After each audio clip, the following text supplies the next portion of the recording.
اعوذ باللہ من الشیطان الرجیم بسم اللہ الرحمن الرحیم۔ امورٹل اسلام کے معزز ناظرین، السلام علیکم ورحمۃ اللہ وبرکاتہ۔ ہماری آج کی اس ویڈیو کا موضوع ہے حیض کی ابتدا کیسے ہوئی۔ ناظرین گرامی، نبی پاک صلی اللہ علیہ وآلہ وسلم نے فرمایا، یہ ایسی چیز ہے جس کو اللہ عز و جل نے بنات آدم پر مقرر کر دیا ہے، اور بعض نے کہا سب سے پہلے حیض بنی اسرائیل کی عورتوں کے لیے مقرر ہوا۔ امام عبداللہ بخاری فرماتے ہیں،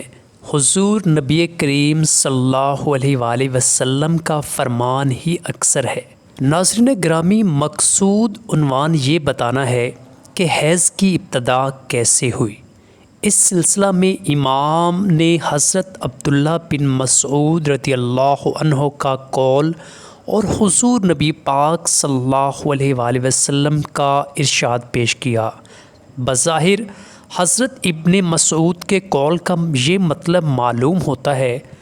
کہ حیض کی ابتدا بنی اسرائیل کی عورتوں سے ہوئی،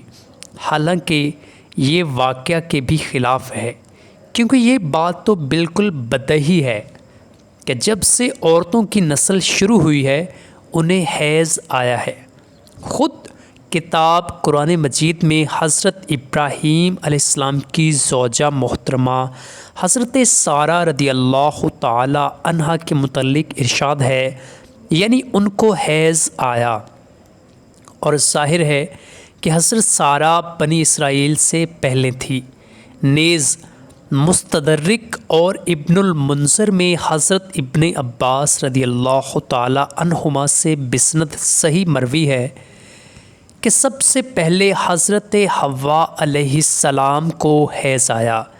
جب وہ جنت سے زمین پر اتری۔ اب اس سے واضح ہوتا ہے کہ حیض کی ابتدا سب سے پہلے عورت جناب حضرت حوا علیہ السلام سے ہوئی۔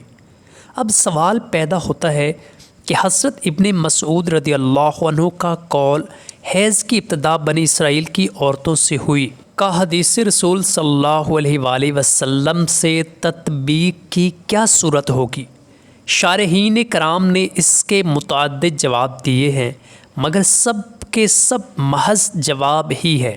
اور علامہ عینی رحمۃ اللہ علیہ نے ان تمام جوابات پر تنقید کے بعد ایک جواب جو اپنی طرف سے دیا ہے وہ یہ ہے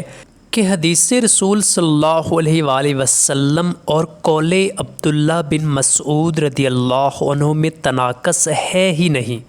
کیونکہ ہوا یہ تھا کہ اللہ تعالیٰ نے بنی اسرائیل پر یہ عذاب نازل فرمایا تھا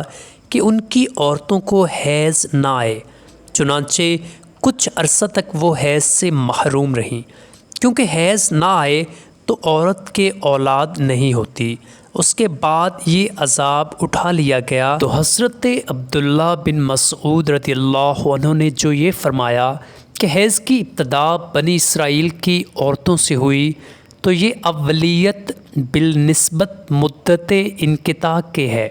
یعنی انقطاع حیض کے بعد سب سے پہلے بنی اسرائیل کی عورتوں کو حیض آیا۔ لیکن حضرت علامہ عینی رحمۃ اللہ علیہ کی یہ توجیہ اس صورت میں صحیح قرار پائے گی جبکہ یہ مان لیا جائے کہ جس زمانہ میں قوم بنی اسرائیل کا وجود تھا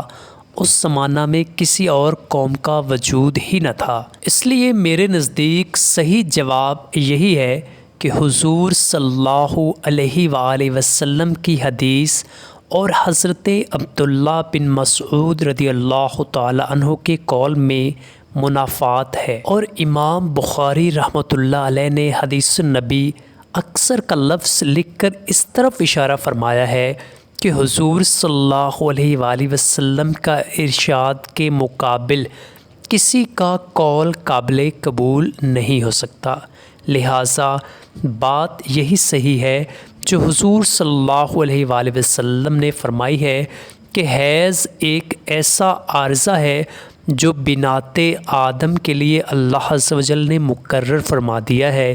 اور اس کی ابتدا سب سے پہلی عورت جناب حضرت حوا علیہ السلام سے ہوئی۔